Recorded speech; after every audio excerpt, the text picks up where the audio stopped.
Welcome, everybody, to another episode of the Protein Bros podcast. I am your host, Jeff Wasserman. As with me, as always, is my co-host, Sir Kyle Combs. Good evening. And tonight we have a very special guest on our podcast. His name is Nick Griffith. Say what's up. What's going on, guys? Nick Griffith is the proud owner and head coach. Is that the right title? Yep. Of Elevate You Performance, and it is out of A2 Fitness in Northland of Kansas City. If you guys have not been to A2 Fitness, our dear friends Aaron and Abby also are owners and trainers up there, and they both have been on the podcast as well, and we're excited to bring Nick on now. Yeah, thanks for having me. Yeah, thanks for coming on, dude. Appreciate you coming on, man. Now, you've got an awesome story, and we're going to get into that, but let's first talk about how dapper you look today. Have you always had this male model hair? Actually, dude, it no. is some male model hair now that I look at it. Dude, you haven't seen it before. Yeah. He had freaking, cover model locks, like Bobby Zielinski locks. Oh, Bro, did super you? long. Really? 8 years. 8 Wow. years of growth? Yeah. I didn't know it was 8 years. Yeah, bro. It's a long time. Did you ever decide maybe to try dreads? Dude, so when you're playing college football, wearing a helmet all the time, it's basically dreads. Mm-hmm. Yeah, that's a good point. Yeah. So it's pretty much there. But no, I actually never went that road. There is actually nothing better than having a flow out the back of your helmet. It really is like the best thing ever. I'm super jealous. We're You we're had a friends with fro, so you yeah. We're friends with Tommy Townsend, who is just honored by the NFL for his mane. Rightfully so. Absolutely, he's got great hair. But tell me this: how did you pull it up? Are you a man bun guy? Were you a man bun guy or ponytail guy? Man bun, never ponytail. Were you doing the man bun in like the height of the man bun years, like 2015, where people were got haircuts with a single blade and you know what I'm talking about? Like everybody. Jeff, that was you. You had the top knot. Dude, I never had a top knot. You had the little top knot thing. I had a pompadour. I don't know what Is it that the name of was, the haircut? but you were into it. Not sure. Slicked back hair, but with Was it short on the side? Shaved down the sides. At Kyle's wedding, I had that haircut. Unforgivable. Never. Never coming back. Well, the reason why I cut my hair was because it was starting to look like a top knot. So I was starting to get the sides tapered a little bit, and then you cut an extra layer of hair, thing starts climbing, starts getting towards the top, and I was like, man, this is starting to look like a top knot. Gotta cut it loose. So there was You were a receiver in college? The difference between a man bun and a top knot. Top knot is literally on the dead center of your head. Yeah. You know what I'm saying? Like that is just Yeah, I guess you're right. More like here. Also unforgivable. You know what I mean? But no, dude, man bun, totally awesome. I'm jealous. So you were a receiver in college. Yep. And I will so when I was playing football, if somebody had long hair and I was in a pile with them, that long hair was going to get yanked. That happened to you often? Yeah, way too often. Especially like blocking. Yeah. You got depends on how long your hair is, but sometimes it's in the front of the jersey. So they grab that, and next thing you know, your head's getting pulled to the side. That's commitment. You're like, dude, you know what? My hair is going to get pulled every game. Yeah. But I'm just going to. The fortunate side is if you pull it when you got a helmet on, it doesn't really hurt. It just pulls your head. So it kind of holds it down depending on how tight your helmet is. Okay. Never thought of that. Never. I always was just thinking that I was probably hurting somebody when I was doing it. They were probably just like, dude. You remember the infamous Troy Polamalu getting yanked down from the back of his hair? Yeah. Oh, yeah. Being part of his jersey. And it was Is that what like they claim? they couldn't call it a penalty on it because it was a part of his jersey, they said, even though it was on his head. Yeah. But shout out Troy Polamalu, jokes on them. He just got that Head and Shoulders deal for the last decade. Oh, did he? Him and Patrick Mahomes are in all commercials For together. a decade? Oh, yeah. That long? He should be. He's been with Head and Shoulders for at least 10 years, I feel like. Luke, give me a stat on that. Look it up. Dude, I want to give it. when he started Troy with Head and Shoulders. There is, I love Patrick Mahomes. Mahomes is like, when he first started doing all that shit, he was so awkward. You could tell he just wasn't comfortable with it. And he just said yes to everything. And now he's pretty good at it. Yeah. Let's talk about this. Bobby Stroop. Isn't that his name? That is Patrick Mahomes' coach, his performance coach. Yeah. What are your thoughts on him? Respect? Great dude. Oh, yeah. That dude's a genius. What makes him a genius? I'd love to know. Just how detailed he is with the reason why they're doing certain movements. He always has a reason. So it's like there's no bad exercises. Sure. It's just what's the reason for it? If it's something that you can't, someone asks you, why are we doing this? And you draw a blank. That's probably because you don't know why either. You probably just saw it somewhere else. Right. But he goes into detail, and he explains the theory and why he thinks it's a good idea and why this has benefited this person. And Pat's a great example. Best quarterback in the NFL. That's a good point. And he can make the most ridiculously unorthodox throws. Yeah. So explain to me who this quarterback coach is. Is he the guy that has people train on the beach and stuff that I've seen? How many years, Luke? 10. Is it exactly 10? God, I hate being this right. Sorry, guys. What's good call. What? Oh, I was Troy like, Polamalu, what are we 10 talking years. about? Yeah, Head and Shoulders. Sorry, Head and Shoulders 10 years. Anyways, Bobby Stroop. He's been with Patrick Mahomes, I believe, since Patrick was in high school. Yeah. Oh, so he's out of Texas. Yeah. But now he literally bought a house up here, I think. Yeah. I was told he as far as I know. he comes up here too. Yeah, Patrick was like, "You're not working with anybody else. Just come up here." He's Patrick Mahomes. He can do that. Yeah. Bobby's working with a lot of people, and it's off of Patrick's name. Let's be real. Yeah, And good for him. Right? Yeah, I mean, again, rightfully so. That dude's earned it for sure. That's if you're going the sports performance coach route, like that is the move, right? Yeah, in Texas too. Oh wow. You know what I mean? Like Texas, California, Florida. Those are kind of the hubs. yeah. And it's like if you're not with a coach, what are you doing, right? In those areas, Especially in that area. Yeah. Well, I like, dude. We've met some really great sports performance coaches here. Bryce Simmons, I know, has done a handful of the Chiefs players. He was on with Tommy Townsend on our podcast. I know that he's done some work with a lot of the offensive players and stuff. And it's like we've met some really awesome coaches, and it's cool that that's coming to Kansas City. That we're getting some great coaches. And so, how did you get into it? Is the number one question I had for you was just how do you transition from an athlete into not just training, but specifically with athletes doing sports performance? Well, I think a big part of it was me being a college athlete. So I knew what I wanted to do when I was in middle school.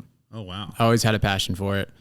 But going to outside of just playing sports is like, that's all I've known. You know what I mean? Like, I understand their perspective. But in middle school, you weren't thinking, I want to be a pro athlete? No, I was thinking like, well, yes, but I want to be better at what I'm doing at my position. Sure. And there's back then, I mean, still, it's such a confusing world for performance coaches, and there's so much information out there, it's easy to get overwhelmed. So I just didn't know. Sure. So I was doing stuff on my own. So when you were in high school or middle school, or was this after the fact? This was whenever I realized like what I wanted to do. Sure. Middle school. That's crazy, man. And so were you doing your own drills and stuff? And that's where the really big issue was, is that you just really didn't have a direction, and you're like, somebody needs to be telling kids how to get better. There wasn't enough information out there. Maybe there's in magazines, but I wasn't reading magazines either. Certainly not. No. It's crazy how much sports performances. So I graduated in 2005. He graduated in 2006. High school. Yeah. And it's like, but now kids in high school, it's crazy the difference. When they come in the store and they talk about, the training that they're doing, you're just like, what? Yeah. You know what I'm saying? Like, we were just going and like bench pressing. In the facilities. And that's what I was doing too for the longest time. Yeah. Until I like learned what to do and what not to do. And a lot of that came from experience. What's some of the classic pitfalls of a high school athlete?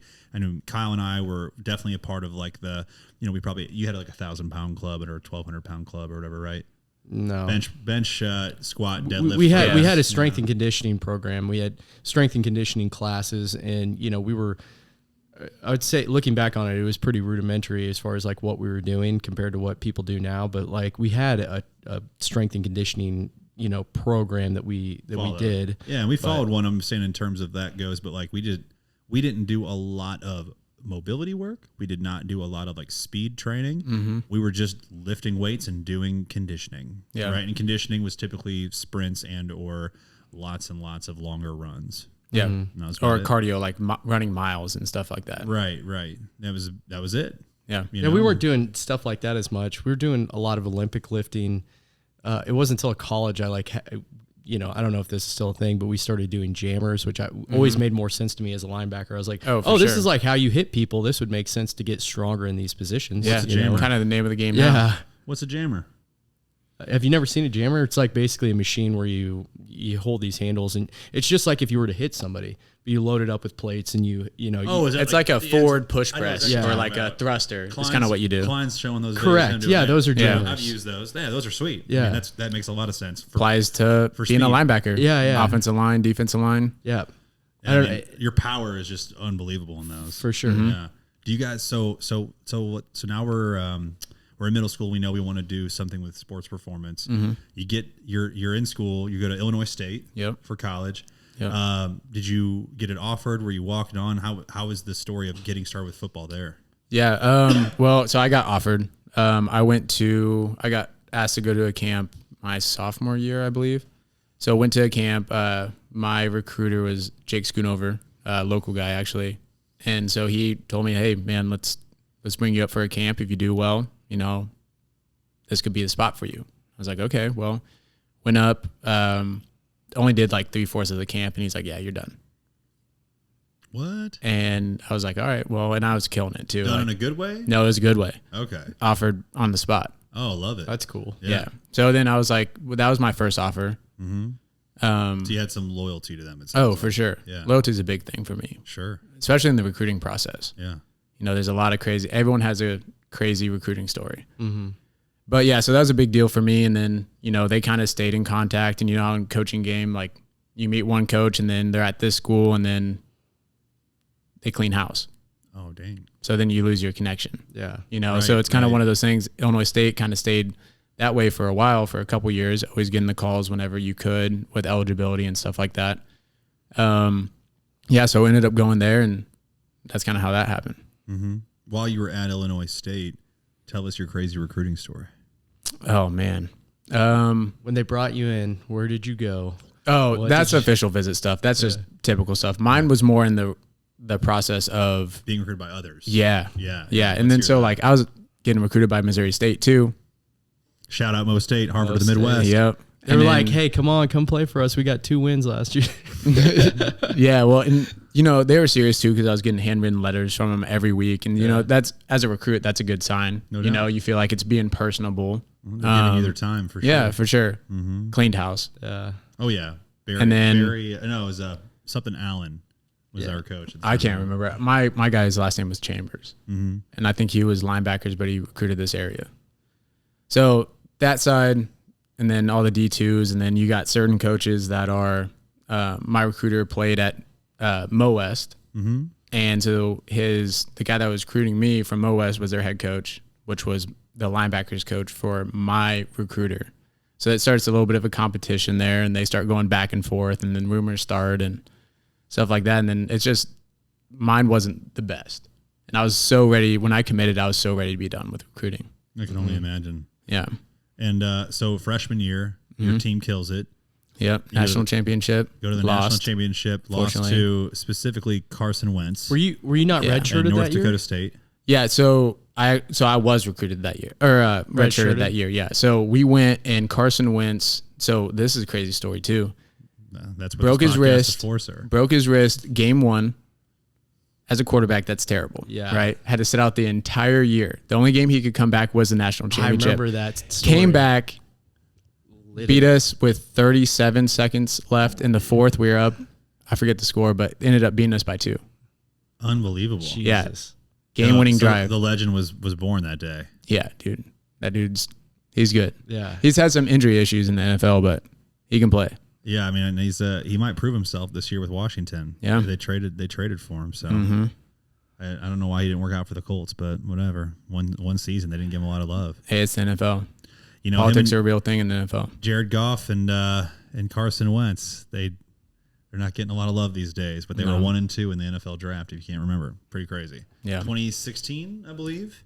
I think you're right. I feel like people 2017 is Mahomes. in the NFL, it's like you have a culture now where it's like It might have been 18. Yeah, it was his first year starting. Okay. 17, and then he sat behind Alex, and then 18, Actually, that makes sense. 18, 19. Yeah. Because I'm like, yeah, man, it's also Mitch Trubisky was 17. But That's right. 2 overall. You don't forget that one. Chicago. Today, Austin Borders, one of our best guys that works for us, tagged me in a post, and it said, it says MFers don't remember their girlfriend's birthday, but they know the entire first round of the 2016 NFL draft. And he was like, I think this is Jeff Wasserman here, and I was like, that's me. that is true. I'm freakish on memory stuff. So I'm going to quiz you later. Let's do it. All right. I'm all about it. Yeah. Let me think of a good one while Oh we're yeah, talking. no, you're good. You're good. Might be at the end. I'll give you a good one. When was Denard Shoelace Robinson drafted? Remember him? Yeah. Michigan. Yeah. Heisman winner, I want to say. Did he win the Heisman? I thought he won the Heisman that year. Denard Shoelace Bro, so Robinson. I was in high school watching that dude. So graduated high school 2012, 13. I have no idea, to be honest with you. Oh, dude, what? He asked you a question you didn't know the I answer to. was hoping that you would know because I don't remember that one, but I remember it being crazy. You know what's the one I do remember? 2001. Eric Crouch, a big Nebraska. Everybody that's a Nebraska fan Yeah, remembers God. Eric Crouch, Heisman winner, went 3rd round to the Rams, and they drafted him as a receiver. He never got even to play one snap as a quarterback, even though he won the Heisman as a quarterback. Dude, Classic Tim Tebow situation. You know what I saw? Not tall enough, big enough hands. They wouldn't let him play quarterback, and he didn't want to play wide receiver, and he literally like phased out after one season. Was a legend at college. It's crazy. Yeah. I saw a stat the other day that was like Chase Daniels is about to pass $44 million. I saw that too. The 62nd best paid quarterback in NFL history, and he's only played in 5 games. His average yards per throw is like 6 or I was just like, where'd he go to high school? South Lake Carroll. I was like somewhere in Missouri. Say that's a Texas. You're gonna know that. Oh, it's too. in Texas. Texas. Oh, is it? I just knew he played at Mizzou. South Lake Carroll and went to Mizzou, and it was a huge deal at the time when they went to Mizzou. When Chase Daniels signed to Mizzou, it was like a humongous deal in the Mizzou community. I'm not a huge Mizzou fan, but we had never had a recruit that big, and he just made it rain in Texas. Like he was like their school they threw for like every single play. Right, they were like an air raid offense. And, I'll never forget him trying to get other big recruits to come to Mizzou with him. But the reason why he got to go to Mizzou, right, because he's 5'10".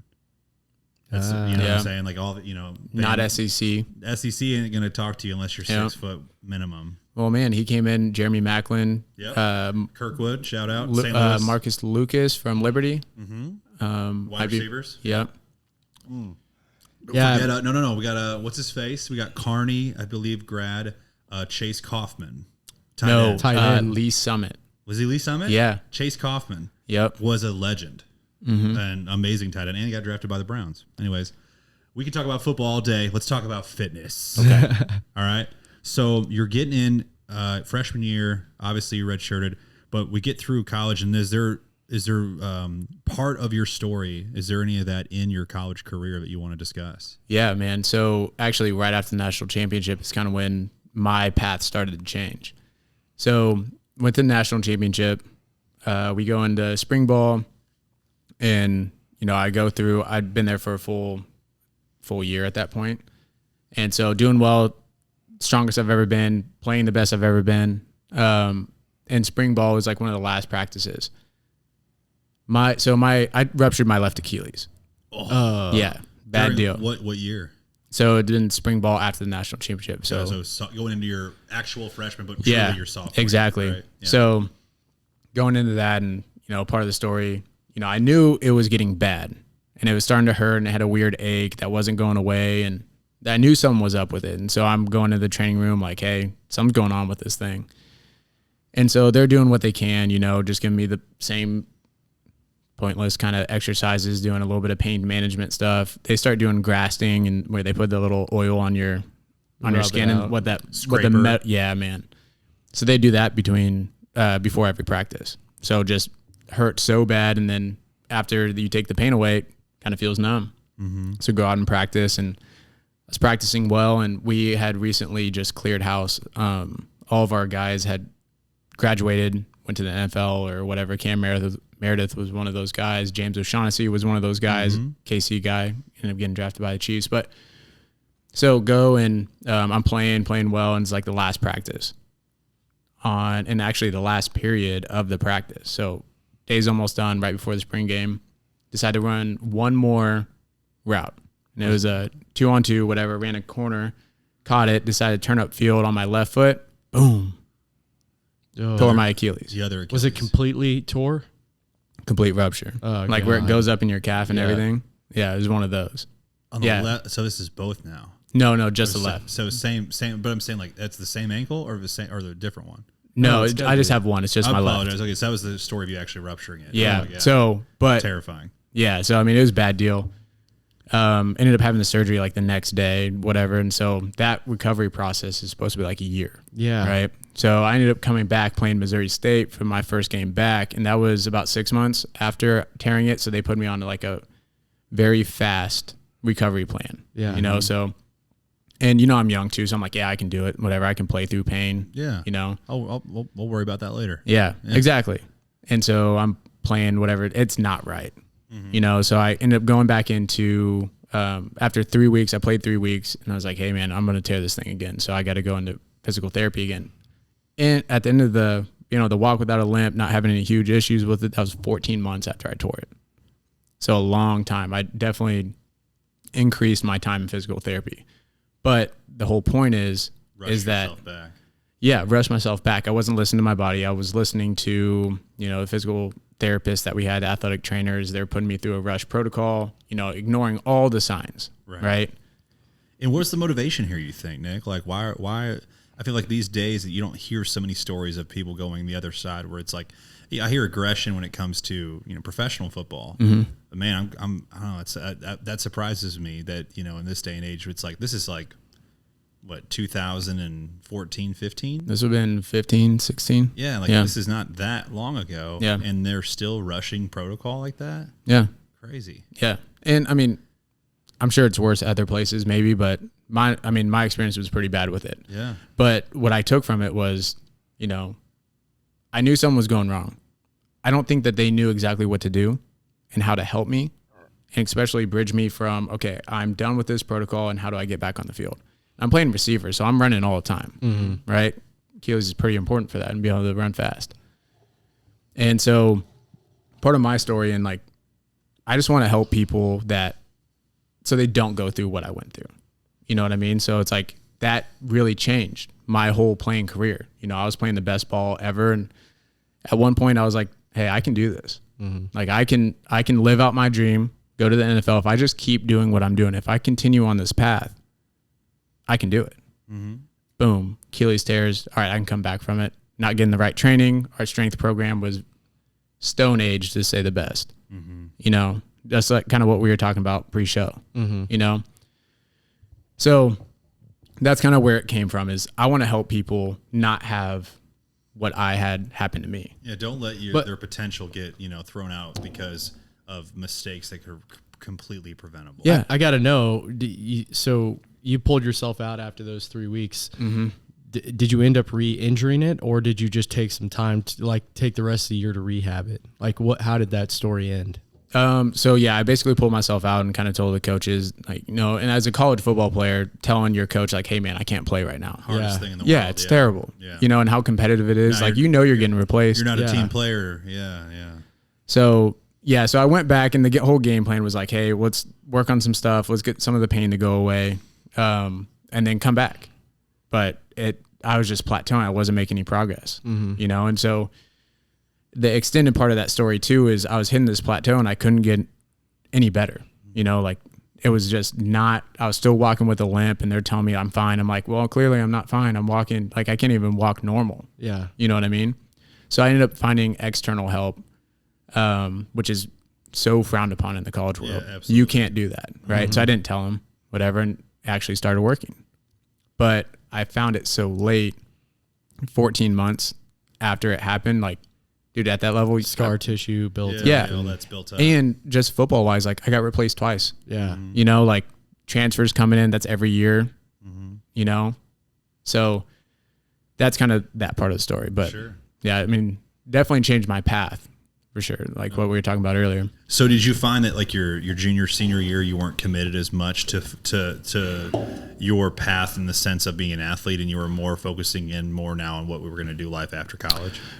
I wouldn't say at that point yet. It was more about, dude, I didn't have the confidence in it. Mm-hmm. Dude, confidence is such a game changer when you're playing at any sport and at any level. I just didn't have the confidence in it, dude. So it was one of those. In the Achilles specifically? Yeah, and just in myself, confidence was way down, and that's such a big part of it. And so I just didn't have it, and I didn't have any help to help get me build my confidence back. It's crazy, man. These coaches didn't pull you aside that helped you get to that point. They weren't, along this ride with you. You know what I mean? We just pour into our guys so much at a work level. Yeah. I just can't imagine being a coach and not loving the coaching aspect. Dude, it's so different in college, man. But yeah, that's their job. Their job is to win football games. Right. So if Nick isn't available to play, but these guys are, I'm dumping everything into them. Right. You know what I mean? So it's you got 12 guys in a receiver room. Mm-hmm. You're going to put your energy in the people that can help you win games. Exactly. And then maybe in the off season, but everyone's so tired. It's college football. It's exhausting. They're not doing that. They're spending time with their families that they've had to neglect this whole season, so their job is to win games. And if you're not, so you can't really hold it against them. Huh? No, you can't really hold it against them. And I understood that side more. So once I decided to be done playing, I help coach. I didn't want to leave the guys. I loved the environment. I loved the relationships that I had. I kind of started to realize like, hey, my body's not holding up. You know, I was always kind of the hardest worker in the weight room. Mm-hmm. Always busting my ass, and my body was starting to break down. Like I was starting to roll my ankles all the time. You know, it may not be an Achilles tear, but on that same side, I'm rolling it all the time. I'm getting hit. I'm getting beat up, whatever. And so I started to kind of realize like my time might be coming. Mm-hmm. So how do I move past this? What's life after football? Right. You know, you play for so many years. Your identity is football. So that identity crisis is real. Man, sure. It really is. Mm. And dude, so, in the first season after you get done playing football, when you're like watching it, you're just like, what the this feels fucking weird. Yeah. You're like something's missing. Yeah. You're like, why do I not feel right? Yeah. Or it was actually, for me, it was the first year I lived with my roommate, and he was going to camp, and I was just like, well, I guess I'm gonna just stay here. Yeah. Yeah. I was like, I should be doing something. Yeah. I was like, all right, man. Well, and especially college football, like you are always doing something for football. Yeah. Mm-hmm. You know, I think from the year, so when we went to the national championship and lost, so FCS plays playoff bracket. Mm-hmm. Yeah. So I forget how many weeks it was, but it was like January 7th, I think, or something like that was when we played our national championship. The off-season workout started 10 days later. It's wild. You had 10 days. And it was like, all right, time to get ready for next season. Yeah, and that's why I understand the bowl system. Like, it just makes more sense. Give guys a little bit more time. Teach us what the bowl system is, Nick. Well, college, like the bowl games. B-O-W-L. Yeah, bowl games. Yeah, gotcha. So that makes sense. Mm-hmm. You know, and it gives time. It gives players time to recover and heal. You can't play football year round. No way. Not a chance. No way. So, and then for us, it was like 10 days. I might be off a day or two. Sure. That next year, we go to the game right before the national championship. So we're 2 back-to-back seasons. We're going deep into the playoffs. Right. Lots of football. Yeah. Lots of games. Lots of practices. Yeah. Mm-hmm. So it was tough, but I definitely learned my lessons, or I learned from experience. Who was the best player you felt you played alongside? I don't know. James O'Shaughnessy was pretty good. That dude could play. The hardest I've ever been hit in my life was from that dude in practice. He's a linebacker, wasn't he? No, tight end. Oh, tight end. Okay. Yeah. Knocked the shit out of me. I could only imagine. You said Cam Meredith went there? Cam Meredith. He was wide receiver for the Bears and the Dolphins, I want to say at one point. Saints. Yep. Yeah. He just recently retired, I think. It's sad, man. You know what? He had some crazy, crazy big games with the Saints, and I thought I thought that he was going to come on, and he had that season-ending injury, I feel like. And then he was never the same. Yeah, left-handed quarterback for Illinois State. Actually, that's what he came in as. Mm-hmm. Wow. Yeah, and then we had Trey Roberson, who ended up getting, I think he was undrafted. So he was our quarterback for the national championship year that, I guess I can call it that, and then the year after. So he was our starting quarterback, and dude was uber talented. Mm-hmm. But goes to the league, and he plays corner for the Vikings. Crazy. And signs a contract. Crazy. That's wild. For playing cornerback. Yeah. A quarterback playing cornerback. Unbelievable. Incredibly talented. Dude, Julian Edelman, quarterback for Kent State, and then just becomes a Super Bowl winning wide receiver. Bulldog. Might become a Hall of Famer. Mentality for him, for sure, and work ethic. But Trey was just super talented. Mm-hmm. You know, so I would say, we also had Shelby Harris. I'm not familiar with Shelby Harris. Denver, played for Denver, starting nose tackle for Broncos, Gotcha. And then I think he's in Seattle now. Gotcha. Yeah, so he was there too. Nose tackles don't get a lot of love at the NFL level. No, they just work their ass off. Yeah. Derek Nottie, for the Chiefs, he just signed his 4th deal with us, right? Yeah, no one knows. $2 million. Yeah. Yeah, $2 million. All I do is take up double teams. Mm-hmm. So let's talk about this. Elevate your performance. Yep. It's your passion. I know that when you first got out of school, you went and worked at some gyms, right? Mm-hmm. Multiple or just one? So straight out of school, just one. Okay. Just one. Is that a local gym? Yeah. Okay. Local North Kansas City. Sure.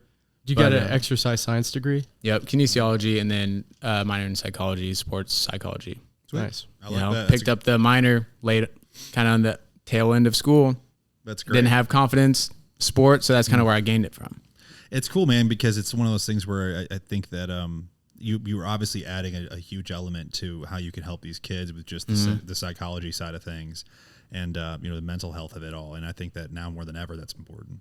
Yeah. Oh, for sure. We can get into this later, and there's how do they handle things like NIL deals and so forth. Man, I can't wait to get into that. But Yeah, I actually don't know a whole lot of information on that. yeah. Well, I feel like there's still some stuff that's under the table. oh, it's all doesn't have to be anymore. You know what Yeah, I mean? well, It's I just, mean, we just somehow this kid signed a $9 million deal, and he's not 9.5. even in college, right? 9.5 million. Yeah, for Miami.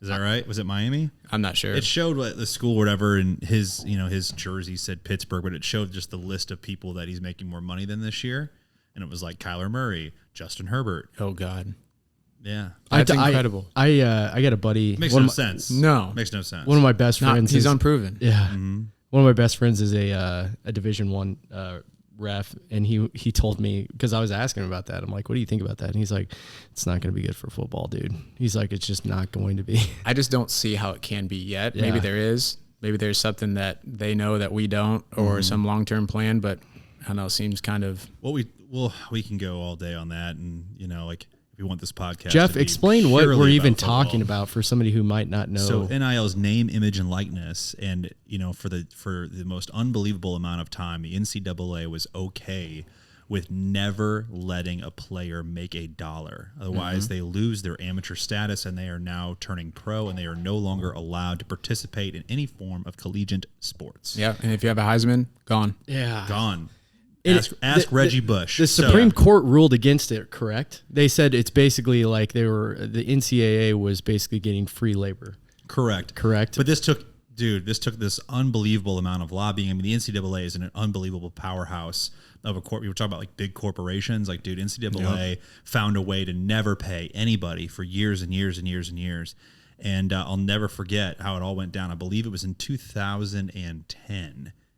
They, a college basketball player or a college football player just took a video, put it online, zoomed in on himself on like Michigan, and he was like a D tackle or an offensive lineman, honestly irrelevant. But you just saw like this, cartoon character on a video game that was like exactly him, and he like looks over at the camera next to the screen, like he's on like he's like playing Madden or like a college football game on his TV, and he like walks up next to it, and he's like, "Who do you guys think this guy is?" And he's like, I make no money off of this. He's just halfback number 30 or whatever. And I'm 30. Yeah. You know what I mean? It's just all of it's just such a joke that he doesn't get paid. Yeah. And so anyways, it went all the way to the Supreme Court or whatever. And it became this, remember they had this big class action lawsuit against the NCAA. And if you ever were featured in a video game, ever. you got paid. That's what You got paid. NCAA. And my buddy Justin Fiermeyer, shout out Justin, he was the starting point guard for the Missouri State Bears basketball team back when we were in college. And he absolutely submitted for it, and he got paid. Really? He got a check. like Man. $300 or something. It was honestly like something awesome. It was like $850 or something like that. He bought a TV with it. I was You know gonna what say mean? in college, like that's a lot of money. Amen. Yeah. I mean, this time he was killing it, but it was one of those things where it's like, it was crazy how this all worked out. Oh, But this is post this- after he was done. Yeah. Oh, okay, gotcha. Because he was featured in. I think this was a couple of years ago, wasn't it? No. He finally got the check years ago, right? Oh, gotcha. But like it took 3-4 years for them to like actually, get the list of names and then disperse the money, the giant settlement, blah, Yeah. blah, blah. But so that was a settlement and it was over, right? And we haven't seen NCAA football or NCAA basketball video games in years ever since because that ruined it, right? Yeah. Like NCAA, EA Sports couldn't make money off of these kids. Well, now they can, and it's coming back because of NIL. Isn't that crazy? One bright light out of Yeah. the deal. It's one of those things Well, dude, where it's it's a like lot of bright lights. I mean, a lot of kids that didn't Yeah. have any money at all are thank God taken care of because Yeah. they didn't break. Like, dude, your story alone. Imagine if you didn't have, the means of what you were going through as far as like being on your own. Dude, your dream was crushed based Yeah. on an injury, and you could have at least gotten a few $1,000s for your hard work and talent heading into your freshman year. So it just sucks that you can't draw a line. It would be awesome if you could just give everybody a salary. It's giving them enough to like pay for their room and board and so forth on top of their scholarship, right? Yeah. I mean, we could go all day on that, but bottom line, NIL deals are crazy right now. Kids are getting millions and millions of dollars in weird ways, right? Like some kids getting millions of dollars worth of NFTs. You know what I mean? It's like it's getting weird as far as how the money's being dispersed. And this is the worst part of I think for all of college football as far as a sport and as a brand, college sports in general is the 1-year transfer portal. It's like you no longer is there loyalty or legacy in a brand because now you got players moving teams every year just to have a better situation for them to go pro. Yeah. which makes sense. But it sucks that they leave after 1 year. Everywhere. Yeah, but I mean, dude, think about like Joe Burrow. It's like you wouldn't have Joe Burrow having the season at LSU if he hadn't left Ohio State. They didn't have he had to sit a year. Oh, he did. You're right. He was. Yeah. He Joe was Burrow was the last. that fifth rule year. hadn't happened yet. He was the last guy to have to do it. He had to sit a year, and you know what? He kicked ass, and it was fine. Yeah. I forgot about that.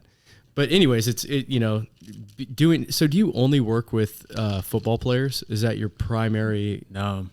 So I really work. I mean, athletes, right? Yeah, just athletes in general. You know, we kind of specialize right now. We're not really niched down. We kind of really take and we train everyone, and I think we do it pretty well. Yeah. But rotational athletes. Okay. You know, we've explained to us what rotational athletes are. Baseball, quarterback, softball, tennis, golf.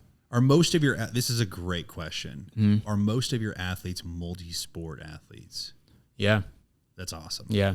Yeah. I love are you in that camp where you think multi-sport athlete is more beneficial than somebody who's specialized? I think younger you need to be multi-sport for sure. But maybe once you start figuring out like, hey, I can go this is play. what I'm good at. This is what I'm good at, and this is the route I want to go. I want to play college in this. Start. At what age do you start making that the priority though? I don't know. I think you can't say that before high school. A lot changes once you get into high school. Oh, you know, you body. grow. Yeah, exactly. You know, things really change. I mean, Mahomes was pitching in college. Yeah. Right? Yeah, I think so. I mean, at least for his freshman year, I think he was Yeah, pitching. I would say like ideally, you know, I've got some clients that are kind of in this situation, but sophomore year, you start to realize like you start to get recruited, you start getting some looks. I mean, you're playing, let's say you're running track and you are playing football, and you start getting some looks for football. Not that you can't do both, but you start specializing. Or maybe it's basketball or wrestling. You know, wrestling and football is a big one. You know, and you have to cut weight for wrestling. Ugh, yeah, it's worst. Yeah, you want to play D1 ball, dude, you have to carry some weight, and you're having to cut for wrestling your senior year, kind of sets you back a little bit. You know, so I'd say perfect example, wrestler, football. You know you're going to play football. You want to play football. Just play football. Just play football. You But know, if you or wanna not cut weight. But if you want to pick up golf, you know, just saying. Oh, yeah, for sure. But yeah, to answer your question, I think multi-sport until you start figuring out like, hey, I can do this, or I want to only do this. When you know what you want to pursue, Yeah. when you know what you want to pursue, it seems And like go that's- all in on that. Do you feel like there's a problem with? I feel like I talk to younger and younger kids nowadays that are like, you know, they just play baseball year round. Yeah. And I mean that's all they do. that's the sport. And That's the one. Yeah, for sure. And it's like, you know, they'll be 9 years old, you know, where Yeah. you're just like, dude, you got to like go do something else. I feel like you become so much more well-rounded when you have a multi-sport background, you know. Yeah. That's not coming from any type of like, I know that to be a fact. It just seems like that would make more sense. Yeah. You know? Oh, for sure. And I mean, sometimes you got where it's like maybe the parents really pushing for one sport. But I think if you like use the baseball example and you only played baseball, you're playing high school ball or club or whatever level you're at or whatever age, but you're only doing that. Like, I think it's hard to not burn out in some way, Yeah. you know, and then you lose passion, you lose motivation, you know? So Dude, I started wrestling when I was like 4 or 5 years old. And by the time I was in high school, I was like, dude, kill me when wrestling season would come around. yeah, Because, you know, I was worried about getting bigger for football. You know, my wrestling coach that lived across the street from me was like, hey, you need to get down. You know how much like you the weigh. example And that I'm I was like- talking about earlier, like it happens. Yeah. You know what I mean? Baseball players, I remember coaches like going in and talking to the football players, being like, the baseball coach would come talk to us at football and be like, you know, what are you doing? Make sure you protected this. Make sure make sure you're doing this right. And it's like, dude, leave me alone. I'm playing football right now. Yeah. You know what I mean? One that maybe it's an unpopular opinion, but for football, like quarterback specific, basketball is a great one. Yeah. Ball handling. You're always quarterback. You always are the one touching the ball every play. Ball handling. Basketball, dribbling with your left, right, shooting right, left. Maybe if you can shoot left, both sides. But I think that's a great one. Yeah. You know? Yeah, worked from homes too. What makes what makes so you say a rotational athlete? You know, can you give us like an overview as to how training for, you know, that athlete's going to be different than training like a offensive lineman? Well, I think It's just throwing, I'm guessing, is like what you're really doing is working on throwing mechanics. Yeah, and then one thing that I think we do really well is we translate like what you do in the gym to the field, or like, hey, we're doing this in the gym, but I want you to think in this situation. Right. You know, and I think that goes a long way. Mm-hmm. Yeah. You know, connecting those dots to how they're going to utilize that skill on the field. Exactly. But I think to answer your question, I think for more of like a skill position, quarterback, whatever, it's a lot of mobility, you know, stuff like that. And that's obviously important for like a D line, but you also have to, for D line, you have to be way stronger than a quarterback does. Yeah. You know what I mean?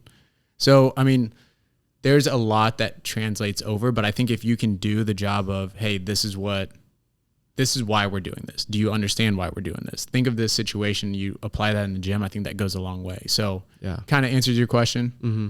Dude, you've gotten to this point, and I want to give you a lot of credit here. You're a young dude. You've been busting ass ever since you got done with school.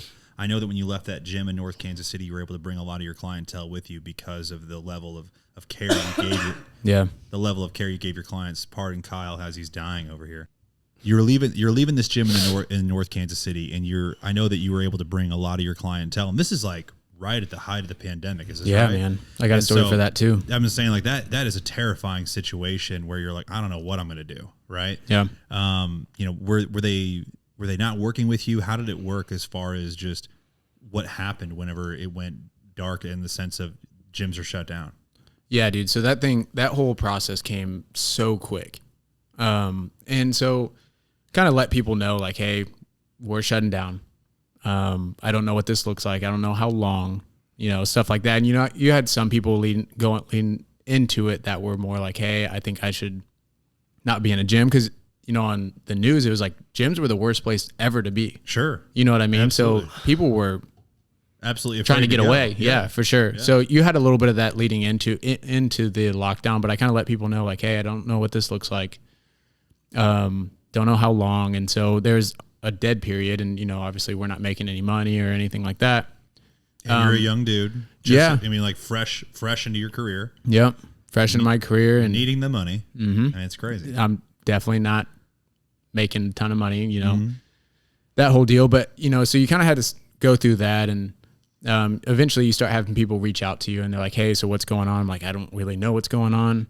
And so at that time too, I saw an opportunity to kind of do my own thing, branch off on your own. Yeah. You created a good name for yourself. You had a really loyal customer base, if you will. Yeah, exactly. And so I'd start training them at Mack and Park. I had some training equipment, throw it in my car, meet them there, train them. Hell yeah. Go home, do the whole thing. You know, we weren't breaking any rules. Yeah. You know, we were outside. Mm-hmm. Social distancing, of course. Yeah, and I was just fortunate to have such great clients that were still interested and still wanting. They saw the importance in it. And obviously, I instilled the importance of like how this has benefited them. And, you know, it only took like a week, and people were like, hey, man, like I need to start doing something. Like I don't feel as good. So stuff like that. So the park team just grew and grew. Yeah, and grew. And very cool. And this needs to be said too. It wasn't a ton of athletes. You know, it was more the gin pop. You know, general weight loss clients, the people that came in that wanted to work on mobility and, you know, just live a better lifestyle. And don't want to just sit at home and eat like crap all locked down and actually, they're feeling the progress they were making. They didn't want to slip away. Yeah. And so I started doing that, and it started growing. And then, you know, I guess at that point we still weren't sure what was going on, if I was going back or whatever. I just knew that I needed to make some money, you know? So saw my opportunity to get out, and I did. And actually one of my clients kind of brought it to my attention. So we're in the spot now where you're training these people at Mackin Park. Is that right? No, in North Kansas City. You're hanging out in the park, and we get this opportunity where you can get to go work at another gym. And this was Aaron's gym at the time, right? Aaron Fit. And how easy was that transition from Aaron Fit to A2? Were you able to bring those clients with you there? Yeah. And so, you know, after a while, like people start getting tired of working out in the park or using like a park bench and just the limited stuff I had. I had kettlebell, sand pack, rope. I bought a medicine ball.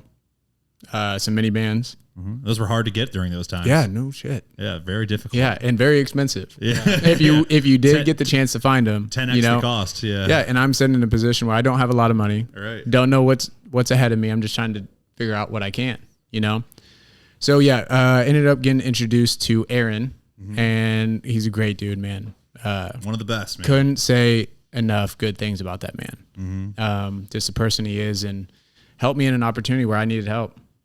So I went up there and kind of brought my people. And, some people were still like, hey, I'd want to do stuff outside. Some were like, hell yeah, I want to get inside and AC for sure. Absolutely. So started doing that, and it was an easy transition. And this is another little side story. So one of my first clients ever, Mitch McAllister, trained him at the last place. He went to Northwest. He loved what we did so much that he went down the exercise science route. Oh, and cool. for Northwest, they needed to do an internship. So he reached out to me about an internship. Oh, that's cool. And at the time, Full circle, yeah. yeah. So at the time, I was still at the last gym, right? And so there was an internship process, but I really wanted him. I loved training him. Great dude. And so I created one. Lockdown happens. Oh. And we already signed. I had talked to the professor, and it's kind of one of those deals like, hey man, if I can make this work, or, things are just very unsure, so I was like, well, I don't want to leave this dude hanging. Like, this is just his career and what he's dedicated his entire college education to. Yeah, exactly. So he ends up I'm like, hey man, we're not in a set place yet. I'm still game. Meet me at this park. Yeah. That's where we're going to start. Bring a notebook, bring a pen. We're going to get it rolling there. Hell yeah. So that's how it all started. And then eventually moving to the other gym where it was more of like, we had more equipment than just a freaking kettlebell rope, what I said earlier. So we go up there and we do the internship process and teach them as much as I can. My interns, I make them get a certification in the process, and it's certifications that I carry through Exos. So he was getting the performance specialist, XPS. And so he's taking the courses online, and as he's going, I'm showing him stuff, right? So this is, what are you learning about? What module are you on? All right, well, this is how it applies. This is how I'm doing it. So I'm teaching him as we go. And part of to pass for me, you have to pass the certification. At the end, you have to get CPR and AED. You have to do all that stuff. Sure. So we get to the end, and I always kind of told him, man, like, be good enough that I have to hire you. I have no choice. And so at the end, he was good enough. I hired him. Now this is coming out, just started Elevate U, just at Aaron Fit. And so I hired him, started building him up and doing all that stuff. But so basically the moral of the story, I had an intern and no place for him to train. And I had to teach him starting at a park, and he just carried with me the whole time. And now I got 2 employees. Yikes. So you have 2 employees. One is paid, one is not, right? You don't. No, they're both. You had to pay the internship? Oh, no. The internship wasn't paid. Sorry. I'm like, what? Yeah. I was like, I never got paid. But so, yeah, and that's kind of the big thing in the field is like, you never find paid internships in exercise science. Yeah. Anything, really any gym. But yeah, so he got able to graduate because he passed the internship. Great. I got a great employee out of it. Ended up working out. Perfect. Yeah. Well, dude, I think you poured into him. I think that's the point that we need to really like hammer home here is that, you could have easily said like, hey man, I just don't want this responsibility right now. Yeah. I'm literally sweating, my entire livelihood is on the line right now. I'm trying to figure out my career path right now with what's going on. Like, dude, I can't take on this responsibility right now, but you made a commitment to somebody. Yeah. I'm going to honor it. Exactly. And you mentioned loyalty earlier. And I think that's the most commendable piece here is that you followed through on what you said you were going to do. And you didn't just you didn't just follow through. Like you did it with, with great intent. And you obviously taught this guy a lot enough to where you felt comfortable bringing him on as a paid employee. Yep. Which is awesome. So dude, congrats He's on that. doing well. Yeah, man. And now let's talk about some of your other accolades because we haven't gotten into a lot of the cool things that have happened with Elevate U to this point. You guys just had a guy get drafted. Yeah. Right?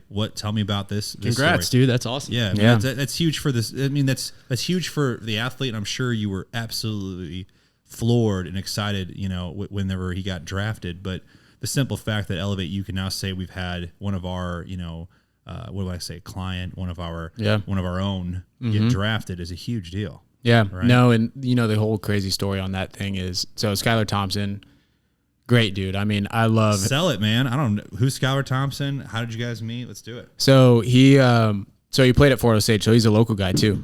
So I actually played against him in high school. Played at Florida State? Fort Osage. Fort Osage. Fort Osage. Played against him in high school. Knew of him in high school. Gets recruited to K-State, starting quarterback, K-State.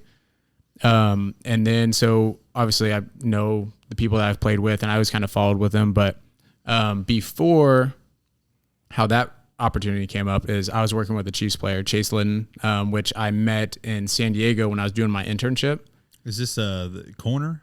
He was a quarterback too. Okay, I'm sorry. Yeah, so he was a quarterback, and so I worked with a bunch of guys out there, and some of them are actually on the Chiefs now, and we just picked them up. But back to the point is I met him in San Diego. I come back to Kansas City. He gets taken by Kansas City. He ends up here, does the first season, reaches out to me, hey man, I want to get to work. I loved what we did at Exos. I want to do the same thing. I was like, all right, well, I know what I'm doing. Let's do it. So did that process. He ends up getting he ends up going to Jacksonville. So he went to the Jaguars, so ended that deal. But in the process, I'm putting it on social media, right? And a local quarterback coach had noticed it, followed me, started building a relationship there. Coach Hoover, another great guy. That dude, I mean, I couldn't say enough about him either. But he reaches out to me and he says, hey, Nick, I haven't talked to you in a little bit. I've got an opportunity for you. Let me give you a call. Let's see if you're interested in it. So gives me a call. He starts explaining it to me. I'm like, yeah, this is. What would he explain to you? Skylar Thompson. He's like, I've got an athlete. He's done with college. I think he can make an NFL team, and just talking about how great Skylar Thompson is. And I later found that out. I mean, he is a great guy. And he was like, hey, this is what it is. This is what we need to work on, stuff like that. And so basically we got started. And then at that point, we were getting him ready for the Shrine game, East-West Shrine game. Which is for all of you guys that's in college, that's a huge deal, right? Yeah, it's like Pro Bowl. Another type of senior bowl. Yep, exactly. So getting him ready for that, and started doing well there. And then Skylar goes there, shows out, has a great game. And he was just coming off the Texas Bowl against LSU, and he had another great game there. So that really brought eyes on him. And then so we do that. He comes back. We don't know if he's going to have a combine invite. Ends up getting a combine invite. So we start preparing for the combine, and we had, I think it was 3 weeks to get him ready, combine ready, to run the fastest time that he could ever run. Yeah. Mm-hmm. So we do all that. He goes there and does great. PRs and everything. Throws well. And this is on national television. I'm sitting there while he's running on my phone because we couldn't go. Yeah. Right. It's still, the COVID thing was still going on. So he runs his first 40. I'm on my phone, text him like, hey, nice job. Keep your head down. Yeah. Coaching him up through my phone while he's in Indianapolis. And you're watching this live. Watching this live from my couch in my apartment. Yeah. So doing all that, whatever, he does great, comes back. And then now the next thing is, well, he had his pro day, went and did that and did well. Killed it there. Yeah, killed it there. And next thing's the combine, or the NFL draft. So we're all sitting there just waiting for his name to get called. And Day NFL, 3 guy. Yeah. Yeah. And it was such a weird year for quarterbacks anyways. Yeah. So very much so. Kind of a stressful time. But he ends up getting drafted by the Dolphins, and dream come true. Unbelievable. I got to watch a man's dream happen. Yeah, that's pretty cool. Play by play Yeah. along the way. Yeah. Part of the whole thing, and that was my dream, right? Mm-hmm. That's what I want to do. And that's part of why I love doing what I do, because I didn't get to live my dream. And I got to help him perform, get the looks, and make his dream happen. I mean, I'm speechless, man. I'm sure it was a very surreal moment for you. Yeah, it was awesome, man.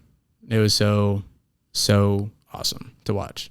I bet the fulfillment that you get from that is probably even better than if you were to do it yourself, being able to cultivate somebody, watch them improve, know that what you're helping them do is basically going to help them get to the next level. Like, I feel like even though it is kind of heartbreaking to not, reach your own potential or feel like you didn't reach your own potential, it's like in athletics specifically. In athletics. for sure. But, this route for you, it seems like a really good fit because it's something you're so passionate about, and you get to kind of live that experience with people over and over. I'm sure you're going to have that same experience with many people in the future. Yeah, hopefully it ends up being that way. But yeah, it went full circle, dream opportunity, and we just did well.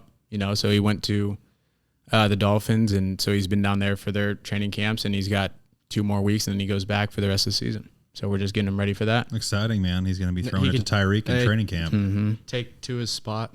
Yeah. Hey, man, you never know. You never know. It's NFL. Russell Wilson got drafted in the 3rd round, and he was never even looked at for a second to be the starter.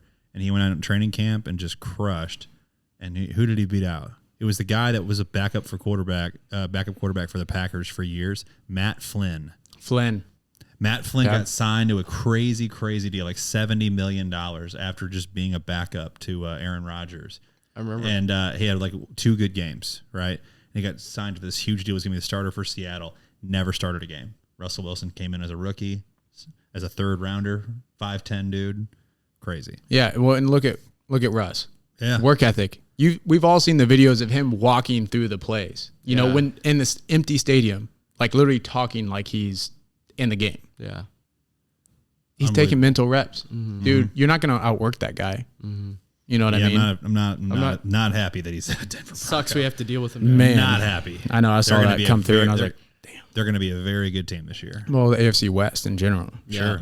Everybody. Every game is going to be any best season tickets we've had in a long time here. Yeah. We have season tickets, man. I bet. We're so excited. Yeah.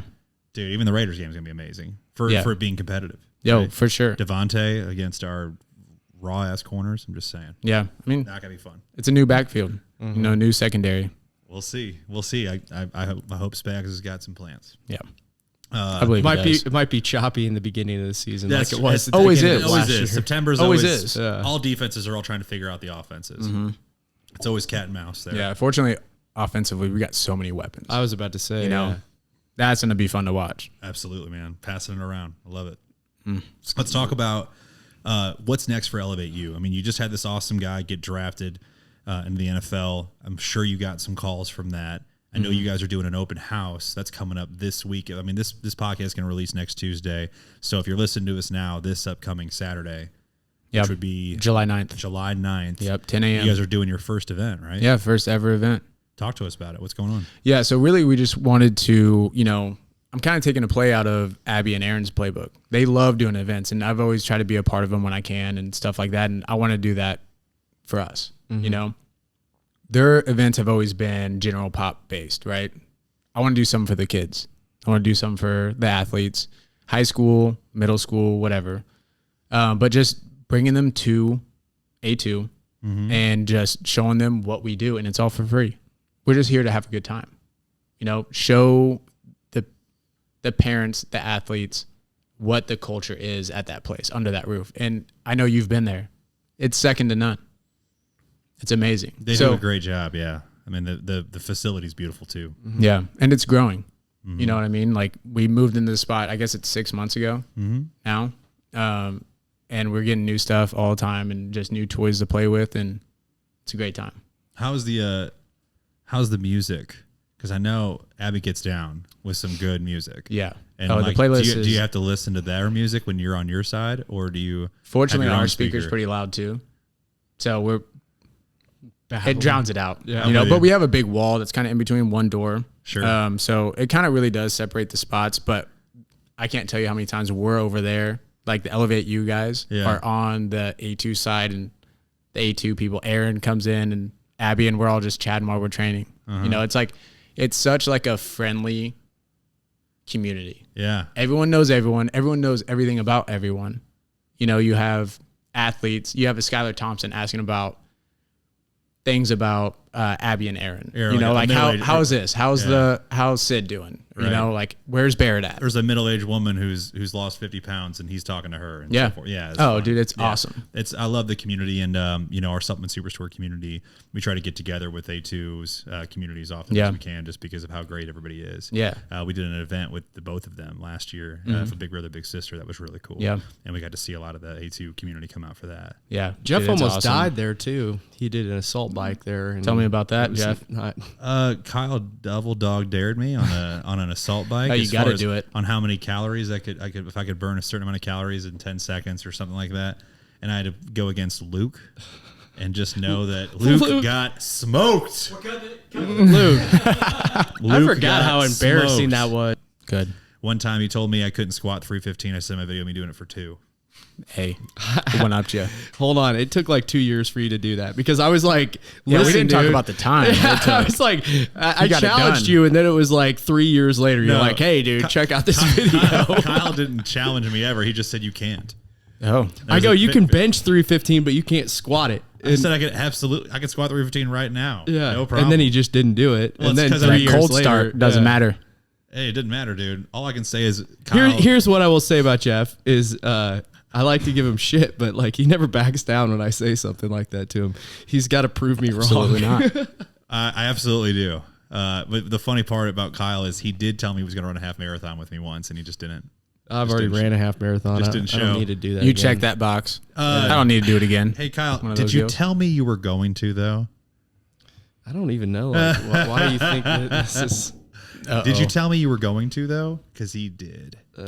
Yeah, it's all good. I ran it by myself, finished it by myself, not even at the finish line to support me. It's all right. He was running. I was running the business, running dude. Our business. He was running our only store and he was our only employee. I was like, I'm not going to go run that. Somebody's got to keep our business open. So this is a while ago. Yeah, this was a while ago. Business. It was like 5 or 6 years ago. Yeah. The Ward Parkway. Jeff never forgets. Rock the Parkway half marathon. Someone passed out and died. Dude, I mean, I can't pour one out for the guy that passed away during the half marathon that I was in. That actually happened. And I remember running by with the medics and everything like that. It was crazy, man. Guys heart stopped, and he was one doing a full marathon who was very much in shape. Had one of those born with a heart condition that was never identified. Didn't know that he had it. Wild. Anyways, sad ass story. We can move on from there. Anyways, is there anything that we're missing as far as the event going on July 9th at A2 Fitness for Elevate U's open house, more or less, right? No, not a whole lot. I mean, will S2 be there with recovery for everybody? You guys are more than welcome. We'd love that. I didn't know if you'd talk to anybody, but yeah. No. Yeah, done. Easy. Awesome. Yeah, we'll put you in touch with Tori, our girl. Yep. Promote it through the stores and we'll do whatever we'll put in our Protein Roast podcast upcoming events and so forth too, man. Where can our listeners find you? So Coach Nick Griffith. Any periods or commas or some shit? Coach_Nick Griffith. I think that's what it is. Yeah. Search Elevate. Nick Griffith. Yeah. He'll be the first one. Yep. That we got Elevate You Performance on Instagram. We technically have a Twitter, YouTube page. We have all of that. Don't update it as much as I probably should, but sure. Yeah, got it. You prefer Instagram though for them? Yeah, that's the one I'm most active on. No doubt. So yeah. And then lastly, we do ask every one of I got a better question. I got two questions for him though. Okay. One, we have to ask this, and that is, who do you think we should have on the podcast? Who do you admire in this space that you think should be an interesting person to have on here? I feel like there's a lot of options. I know you guys are more can give us more than one. I know. I'm trying to think. It's a tough question. A lot of options, but tough question. Doesn't really make sense, Nick. Think about it. Yeah. Let us know. Yeah. Because I feel like we've put you on the spot now. Yeah. Take your time. But what's your question? My question was, this Monday is the 4th of July, one of my favorite holidays. And it got me thinking, what are you guys' favorite 4th of July movies? It's only one. Sandlot. Dude. Yeah. Shit, that's what I was going to say. There's only one. I was like, is there a better movie than Sandlot during the 4th of July? Ray Charles. What are the I also like it. I like Singing America the Beautiful or whatever. I like seeing Will Smith punch an alien in the face. That's always a good That's time. a great one. Yeah. Independence Day. Independence Day. Phenomenal. I feel like, But Sandlot's a classic. It is. Sandlot is the most classic movie there ever was. Yeah. It's every kid's childhood. My wife hasn't seen it. I was talking to her the other night, and she was like, "Yeah, she's like, you like the Sandlot a lot, but I don't know if I've ever seen it. I'm like, oh, you would remember if you saw it, so Kim. Fun fact: our first store, we have a TV that we always have to have some kind of like noise on. You don't want to walk into a retail store and it just being dead silent. Yeah, That's the most awkward thing ever. Super awkward. And so we always have a movie playing, and we had like one of those like jailbroken Fire Sticks where you could like watch any movie. Oh yeah. We just would find Sandlot and just play it in a row 10 times a day. It's exactly 90 minutes. We would play it like 10 times a day, and we could literally, I mean, I could still to this day quote it from across the room. Yeah. Know exactly what's scene, on the screen. Yeah. Like know exactly what's happening on the TV from the back. Know exactly what word's coming. We would listen. We would watch that movie literally 10,000 times. So good question, Kyle. Yeah. Shout out Sandlot. Shout out Sandlot. Now it's like 28 years old. It's crazy. Yeah. Super sad. Man. They don't make them like they used to. Yeah. I've looked up into finding a way if I could, one day have Benny the Jet Rodriguez like officiate my wedding, but he will not do anything. He won't. He is a firefighter in California. He won't even like pick up the phone. Really? Dude, That's what he's doing? He won't do a thing. He will not. He will not. Benny the Jet. Yeah. He would not acknowledge his like he would make thousands and thousands of dollars if He doesn't acknowledge it at all? he doesn't want to be associated with it anymore. Wow, I wonder what happened. He was Mendoza or whatever too in like Mighty Ducks. He was he was in the Mighty Ducks Yeah. as well. He's the fast guy that couldn't stop. You need to get Hamilton Porter in there to. So he was fast no matter what. Yeah. Like come on. That's always been his character. Obviously my Squints second favorite Polidoro. You dude, could get some Michael good, Squints Polidorus. Yeah. Yeah, absolutely. He'd be a good Squints. efficient. Is it Polidorus or Polidoro? Polidorus. Are you sure? You would probably know put this my over life me. on it, Kyle. Come on. Jesus Christ, you know too much about everything. I just remember. I'm sorry. Yeah. Michael Squints Polidorus. And him and Wendy Peppercorn, how many kids do they have? 9. That's right. Really? They had 9 kids. I feel like you're wrong about the. No, I'm not. Luke. No. All right. Last question we always ask every single person on the show. Do you know what this is? We're testing you. Have you even listened to a Protein Bros podcast, Nick? Yeah, of course. What's our question at the end? Well, I haven't watched the end, but I watched Abby's. I watched the Luther Glover one. Sure. Yeah. Sure. We ask at the end every single time. We live in Kansas City. We're famous for our barbecue. Let's say you have some friends or family coming in town. You have to show them one barbecue place. You only get one, and where do you take them? I'm a burnt-in person, Yeah, dude. which I think that separates us. Yeah. KC is famous for our burn-ins, no doubt. Man, dude, you can't go wrong with any of them. You really can't. No, I mean you can. No, you can go wrong. I'm not an Arthur Bryant. No, you can go wrong. Me neither. But I have that Airbnb, right? Yeah. And so every single time I have a guest is like, oh, where should I go for barbecue? And I always give them 4, right? And I have 4, and they're all within 10 minutes of my house. So I was like, all right, Q39, Yep. Slaps, Jack Stack, Joe's. I think Jack Stack, man. Jack Stack's best experience, I think. If you want to like go someplace, sit down, be at a nice restaurant, I think Jack Stack's got a good experience. Their barbecue's phenomenal, but the rest of their food is also phenomenal, right? Like their cornbread's phenomenal. Yeah, I was going to say. Their wings are phenomenal. But their burn-ins are phenomenal too. Yeah. I'm just a burn-in person. And they have the beef burn-ins that are so good. Solid. Yeah. Hey, that's a great answer. Any barbecue spot maybe that I didn't put on my list that you like as well? So I grew up more like north, obviously, but Smokehouse. I've always loved Smokehouse, the one in Zona Rosa. Zona. Oh, yeah. That place is great. Yeah, it's really good. That place is great. Isn't there like a famous one in like Excelsior that's really good too? Maybe. Or some spot Maybe. there. I don't know. It's always been the North Oak one. There's one in North Oak and then Zona Rosa, but we always go to the Zona. Right by our store. Shout out us too, man. Mm-hmm. Oh, right there. Yeah. It's a good spot. Appreciate that, dude. Yeah, we love that area, man. We never know what to call it because it's like Zona area, but we're not really on Zona, right? Yeah. Like Berry Road. Yeah. We called it in the beginning. We called it Northland and North Kansas City was the biggest mistake of all time. Yeah. No. They're like, that's not North Kansas City. We're just like, dude, that's Kansas City North. Just advise us on what to call it then. Like someone really commented, like, "Are you guys? It's like you guys are wrong. Dumb." Yeah. Like they actually like wrote that. They got offended. Bomb in there. Like, are you kidding me? It's not North Kansas City. That's a totally different city altogether. Yeah. It's Kansas City North. People are serious about that. Yikes. That's all I could say. I was like, man, thank you for getting that out. Appreciate you correcting us. The world's a better place. Yeah. Anyways. Now people know. Yeah. All right, so that wraps up our episode here at Protein Bros Podcast, guys. Remember this: we do have a new load or a new shipment, if you will, of the Miami Vice shirts just hit our stores. Oh, did they? If you guys are a fan of the Protein Bros Podcast, you want to get one of our shirts, know they are completely on the house for our listeners and subscribers. Make sure you drop in to any of our Supplement Superstores locations and mention that you are a subscriber of the Protein Bros Podcast and show them, and they will make sure to hook you up with a shirt on the house. And if you guys haven't already, please share up the podcast. It's the only way we grow. We are Kansas City's #1 premier fitness podcast. I made that up just now. Off the top Sounded of my head. good. I was like, oh, shit. Who gave us this title? If Let's there's go. if there's another one, let us know about it. We're just claiming this shit. But I think it's ours. I'm going to say we're #1, and I'm going to keep saying it. So that's that. Appreciate it, guys. Thanks so much.